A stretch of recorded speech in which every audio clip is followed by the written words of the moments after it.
নিঃসন্দেহে তো যারা অপরাধ করে তাদের ফাইল খুলতে হবে। শুধু গ্রেপ্তার করে দুদিন পরে নিজের দলে টেনে নেওয়া নয়, গ্রেপ্তার করে দ্রুততার সঙ্গে চার্জশিট দিয়ে ট্রায়াল শেষ করে বিচার শেষ করতে হবে। আমরা জানি তৃণমূলটা অপরাধীদের সরকার ছিল, সেই অপরাধীদেরকে মানুষ ছুঁড়ে ফেলেছে, যদিও একটা বৃহৎ অংশে মানুষ ভোট দিতে পারেনি। সেই অপরাধ মুক্ত বাংলা যদি করতে হয় তাহলে অপরাধীদের সাজা দিতে হবে, গ্রেপ্তার করে নিজের দলে টানলে হবে না। যখন আরএসএস এর মতো দল পেছন থেকে রাষ্ট্র ব্যবস্থা পরিচালনার দায়িত্বে থাকে তখন তাদের সুরে কথা না বললে গ্রেপ্তার হতে পারে। এটাও লড়াইয়ের অংশ হিসেবেই ধরতে হবে। গতকালকে আমরা দেখতে পেয়েছি সুজিত বসুকে গ্রেফতার করা হয়েছে। শুভেন্দু অধিকারী বলেছিলেন ক্ষমতায় আসার পর বা মুখ্যমন্ত্রী হওয়ার পর তিনি একের পর এক ফাইল খুলবেন এবং প্রথম ফাইল খুলেছেন, প্রথমবারই তিনি সুজিত বসুকে গ্রেফতার করলেন। প্রশ্ন হচ্ছে যে নিঃসন্দেহে তো যারা অপরাধ করে তাদের ফাইল খুলতে হবে এবং শুধু গ্রেপ্তার করে দুদিন পরে নিজের দলে টেনে নেওয়া নয়, গ্রেপ্তার করে দ্রুততার সঙ্গে চার্জশিট দিয়ে ট্রায়াল শেষ করে বিচার শেষ করতে হবে। এইটা গুরুত্বপূর্ণ কথা। আপনি কাকে অ্যারেস্ট করলেন বা করলেন না, অ্যারেস্ট করা হয় কেন? অ্যারেস্ট করা হয় তদন্ত করার জন্য। তাই তদন্ত করলেন আর কদিন পর অ্যারেস্ট করে ভয় দেখিয়ে আপনি দলে টেনে নিলেন, এইটা কিন্তু আমাদের উদ্দেশ্য নয়। তাহলে আমরা দেখতে চাই যে আপনি যাকে গ্রেপ্তার করলেন তার যে অধিকার আছে আইনে বিচার পাওয়ার, সেই বিচারের নিরিখে তাকে শাস্তি দেওয়া হচ্ছে। আমরা জানি তৃণমূলটা অপরাধীদের সরকার ছিল, সেই অপরাধীদেরকে মানুষ ছুঁড়ে ফেলেছে, যদিও একটা বৃহৎ অংশে মানুষ ভোট দিতে পারেনি। তারপরও মেজরিটি মানুষ যারা ভোট দিতে পেরেছেন তারা তৃণমূলকে ছুড়ে দিয়েছেন। তাহলে সেই অপরাধ মুক্ত বাংলা যদি করতে হয় তাহলে অপরাধীদের সাজা দিতে হবে, গ্রেপ্তার করে নিজের দলে টানলে হবে না। আর যারা ক্ষমতায় এখন এসছেন তাদের মধ্যেও অপরাধী আছে, আমরা সব ভিডিও মনে রেখেছি, সেই ফাইলটাও খুলতে হবে। কিন্তু সুজিত বসুর পরই গর্গ চট্টোপাধ্যায়কে গ্রেফতার করা হয়েছে, বলা হচ্ছে প্ররোচনামূলক মন্তব্য করেছেন বলে এরকম পদক্ষেপ করা হয়েছে। কি বলবেন, এরপরে গ্রেফতার হয়েছে তৃণমূল থেকে? প্ররোচনা কোনটাকে বলবেন? আমরা বলছি যে আমার সংবিধান অধিকার দিয়েছে মত প্রকাশের, আমি আমার মত প্রকাশ করব এবং আমি আমার মত প্রকাশ করে আমি আরও 5 জনকে কনভিন্স করার চেষ্টা করব যে আমি এইভাবে ভাবছি, ফলে আপনিও এটা ভেবে দেখুন। তাহলে এই যে মত প্রকাশ, মতের আদান প্রদান ঘটানো, এর মাধ্যম দিয়ে আমরা জনমত গড়ে তুলি। তাহলে রাষ্ট্র ব্যবস্থা চাইছে যে আমরা এক সুরে কথা বলি। যেমন যদি আপনি বাঞ্চ অফ থটস পড়েন তাহলে দেখবেন, আমি যা বুঝেছি আমার আন্ডারস্ট্যান্ডিং অনুযায়ী আরএসএসের গোলওয়ালকারও একই কথা বলছেন।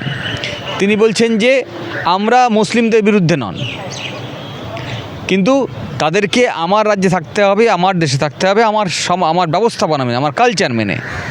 এখন আমার সংবিধান বলছে না, আমার সংবিধান বলছে যে আমার দেশ বহুত্ববাদের দেশ, এখানে বিভিন্ন ভাষা, বিভিন্ন জাতির মানুষ থাকে, তাদের সবাইকে নিয়ে, তাদের সবার ভাষা, জাতি, ধর্ম সবাইকে সমান রেসপেক্ট দিয়ে আমার দেশ চলবে। রাষ্ট্র ব্যবস্থার কোনো আলাদা কোনো সত্তা থাকবে না, ধর্মীয় সত্তা থাকবে না, কোনো জাতিসত্তা থাকবে না, সাধারণ মানুষ, সাধারণ নাগরিক তাদের থাকবে। এখন যদি আপনি আরএসএসের নীতি মেনে বলেন এক সুরে কথা বলতে, তাহলে সবার একই সমাজ ব্যবস্থা থাকবে, একই কালচার থাকবে, এই সুরে হবে। আর যদি আমরা মনে করি না ওটা ভুল, হ্যাঁ, তাহলে সেই ভুলের প্রতিবাদ আমি করব। আর সেই ভুলটা, যে ভুল স্থাপন করার জন্যে আমি আরও 5টা মানুষকে সঙ্গে নিয়ে মত প্রকাশের চেষ্টা করব। এখন সেটা যদি আপনি মনে করেন যে না আইন বিরুদ্ধ, তাহলে উইথ অল ডিউ রেসপেক্ট সেটা আমার সংবিধানের পরিধির মধ্যে কথা বলছি। আর এটা ঠিকই, যখন আরএসএসের মতো দল পেছন থেকে রাষ্ট্র ব্যবস্থা পরিচালনার দায়িত্বে থাকে তখন তাদের সুরে কথা না বললে গ্রেপ্তার হতে পারে। এটাও লড়াইয়ের অংশ হিসেবেই ধরতে হবে। বিজেপি ক্ষমতায় আসার আগে বলেছিল সোনার বাংলা গড়বে, কিন্তু ক্ষমতায় আসার পর থেকে যে চিত্র বিভিন্ন জায়গায় আমরা দেখতে পাচ্ছি, লেনিন মূর্তি ভাঙা থেকে শুরু করে সিধু কানু সব কিছুর মূর্তি ভাঙা, পার্টি অফিস ভাঙচুর হচ্ছে এবং তারা বলছেন যে এটা তাদের কর্মীরা করছে না, তৃণমূল কংগ্রেসের কর্মীরা করছেন। কি বলবেন, তাহলে এই সোনার বাংলার জন্য অপেক্ষা করছে না? দেখুন, কারা ভাঙছে, কে ভাঙছে, সেটা তো তদন্তে প্রমাণ হবে। কিন্তু আপনি যখন রাষ্ট্র ব্যবস্থার দায়িত্বে এসছেন, আপনার দায়িত্ব হচ্ছে আইন শৃঙ্খলা রক্ষা করা। যদি তৃণমূল ভাঙে তাহলেও আপনাকে আইন শৃঙ্খলা রক্ষার দায়িত্বে আটকাতে হবে, যদি বিজেপি ভাঙে তাহলেও বাড়তি দায়িত্ব নিতে হবে, কারণ আপনার দল ক্ষমতায় আছে। ফলে বিজেপি ভাঙুক বা তৃণমূল ভাঙুক, দায়িত্ব আপনার ঘাড়েই পড়তে হবে। কারণ আমরা যারা সাধারণ নাগরিক, আমরা উত্তর চাইব রাষ্ট্র ব্যবস্থার কাছ থেকে, যার দায়িত্ব ছিল সংবিধানের নিরিখে এই রাষ্ট্র ব্যবস্থাকে পরিচালনা করা। তৃণমূলের ভরাডুবির পর তাদের কাছের লোকেরাই কোহিনুর মজুমদার, ঋজু দত্ত, তারা অভিষেককে মেন কালপ্রিট বলছেন। তাহলে কি মনে হচ্ছে এই পতনের জন্য শুধুমাত্র অভিষেক বন্দ্যোপাধ্যায় দায়ী? এই পতনের জন্যে শুধু অভিষেক বন্দ্যোপাধ্যায় দায়ী না আরও কে দায়ী, সে বিচার তৃণমূল কংগ্রেস আর দলের মধ্যে করুক, এটা আমার দায়িত্ব নয়। আমরা শুধু এইটুকু জানি যে যারা মানুষের ভোটে নির্বাচিত হয়ে ক্ষমতায় ছিলেন বা আজকে আছেন, তাদের প্রত্যেকের দায়িত্ব হচ্ছে তারা বেসিক্যালি তারা সংবিধানের শপথ নিয়ে ওই আসনে বসেন। তাহলে সংবিধানের নিরিখে, দেশের আইনের নিরিখে দেশকে পরিচালনা করার দায়িত্ব ছিল। যারা ক্ষমতায় ছিলেন তাদের বেশিরভাগই আপনারা জানেন এই চুরি ডাকাতির কেসে আমাদেরকে যুক্ত হয়ে দেখেছি।